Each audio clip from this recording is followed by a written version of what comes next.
It smells like Pizza's toast. burning. Last time we didn't do it. Burning pizza!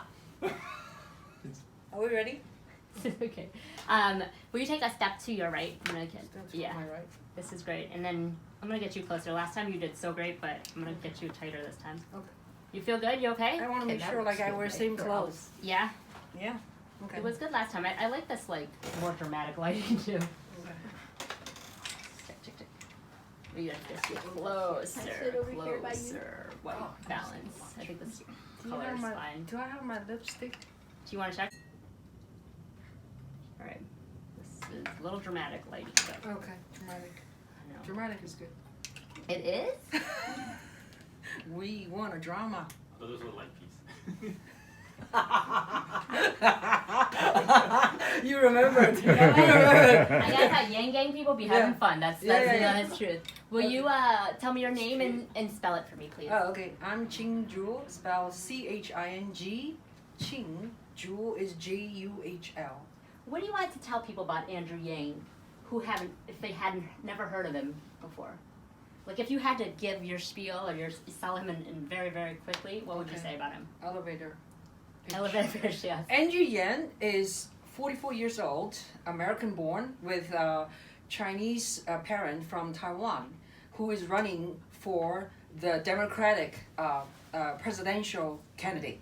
You are a New Yorker. He is a New Yorker. Do you see anything uniquely New York about him as a person, as a candidate, as a potential nominee?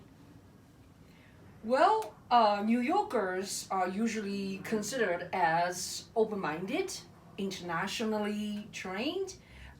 New York provides so much diversity in the city, and you can smell when you are walking on the street, you smell different international flavors of food, and you see different colored people. So New York itself is like an international hub. Yeah, almost like a country itself. So Andrew Yang was born in Schenectady, upstate New York City, and he has an apartment in New York City right now. And so he's definitely an international person. He went to school in Brown for undergraduate, and then he went to Columbia University for law degrees. So he probably hang out in New York for a long time. So he definitely is a huge contribution to New York City and the state of New York. That he's a Chinese American candidate for the presidential candidate, which it hasn't happened for the last 50 years. So as a Chinese person, I was born in Shanghai and I'm American, so I really root for him. But it's not because only he's Chinese, it's because his policies and his smartness and his, you read his book, The War on Normal People, and then you will also root for Andrew Yang. I've heard a couple people say that New York is, if you make it here, you can make it anywhere. And maybe that's one reason why in 2016, the two nominees for president were New Yorkers. Potentially, the nominee this year could be a New Yorker as well. Is there something about New York and its ambition that makes for good political candidates? Well, yes. There's a saying, if you can make it in New York, you can make it in anywhere else. Yeah. So Andrew Yang is a really tough cookie, and he's so smart, and he has background of being a Chinese. His parents are immigrant from Taiwan, so he has this background of being an immigrant, and also he was born in New York, so he has this American sort of a smart ass act, so and he has combination of both as immigrant and as a New Yorkers. So I think he is a great candidate for our president, and I think he will win.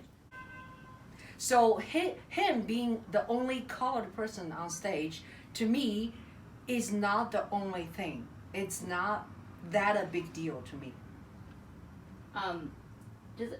You're a New Yorker, he's a New Yorker, I said this already, but does it matter, does it make you proud?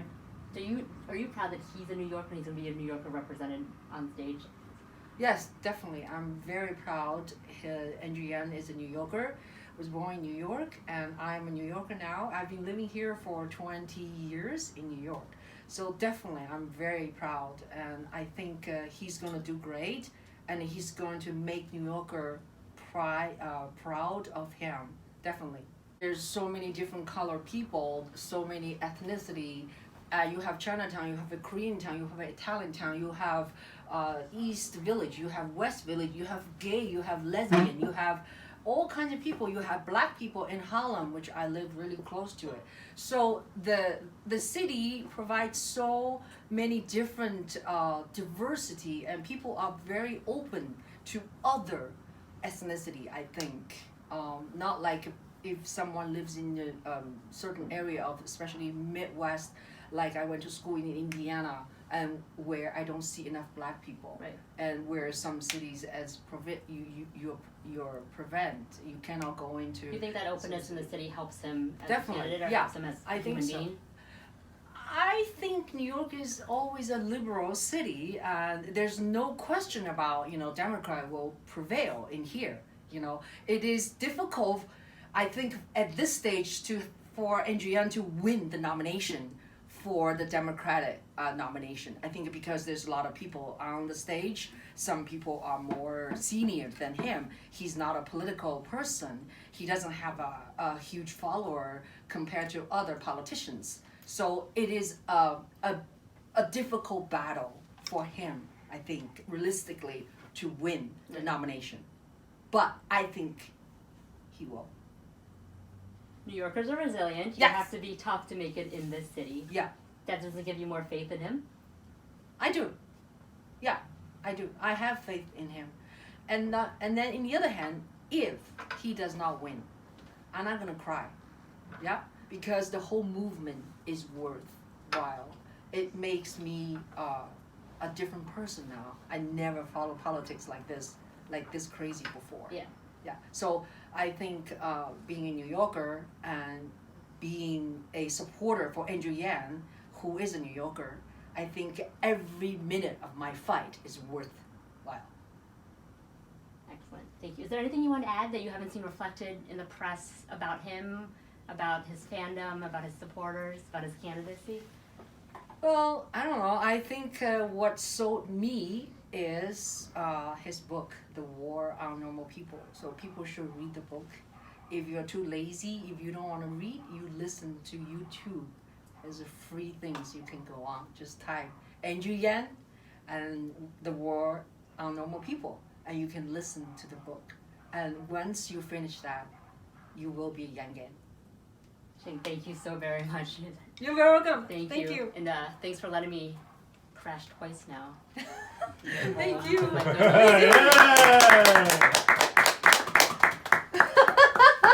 Is there anything else you want me to know? I want you to interview him.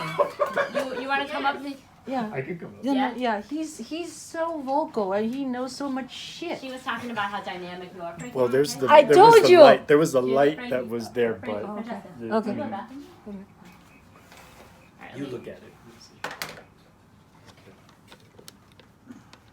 Alright, Nick. The only issue is, Nick, you're not a New Yorker. I'm not a New Yorker. I'm So from Connecticut. That's Yeah. But okay. that's like that's absolutely okay. And you know Okay. what? If I don't use you, it helps me as a person and as a journalist Sure. to understand. And it's good practice where for everyone's me coming too. from. So Yeah, I think I'm glad that you see it that way. It's put it all yes, around. it's win-win. It's win-win. I see it as. Evan, this is the first time, like, between you guys and me, like, I've been like, oh, we should write about Andrew Yang. Yeah. And my editors have been like, why? And I'm like, all right, well, can we write about him now? Like, Cory Booker, Kamala Harris, Beto O'Rourke, all these other people couldn't make it to the debate stage or are now out of the race. They're like, yeah, let's write about him. I think like I'm looking at it from the perspective of like a mindset of abundance, right? Opportunities to talk about Andrew Yang, and that's always a good thing. Yeah. Why don't you guys do a piece on it? I mean, I expect there'd be a 1-hour interview with him at this point. There you Yeah, go. you know what? He I mean, is. come I on. think that De is pretty Blasio savvy. did a piece on him. Now Bloomberg's running, and here you have a hometown boy who came out of nowhere, and he's number 5. We are trying to get him in. Exactly. We're trying to get him in. He could talk with Errol Lewis. I don't know if you guys know Errol Lewis. Pat Kiernan. We're trying to get him in. He's been Pat traveling Kiernan, a lot. We love Pat Kiernan. He's been traveling a lot. I think that actually, Yeah. to be really honest, they think they're pretty selective at this point now that people are starting to notice him about who he's doing media with, because he reaches a different group of people and more people if he does like podcasts rather than doing like some sort of mainstream local. So like New York is important to us, but it's not like Iowa or New Hampshire or South Carolina. Have they Nevada. reached out to him? Because I know he's doing local press, like just We- wherever. I've reached out to him. They, like anywhere. they're so responsive. They're super responsive, but they're declining to make him available for interview. Yeah. So, I mean, I don't want to ambush him. It's not like Yeah, I okay. can. Do Okay. glasses help, or should I go no You glasses? guys, No you should glasses, do, no no, be you. No glasses, because it will have a reflection. As a filmmaker. Yes. Yeah. Exactly.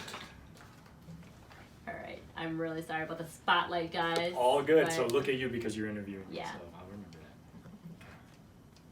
that. Alright, will you please tell me your name and spell it?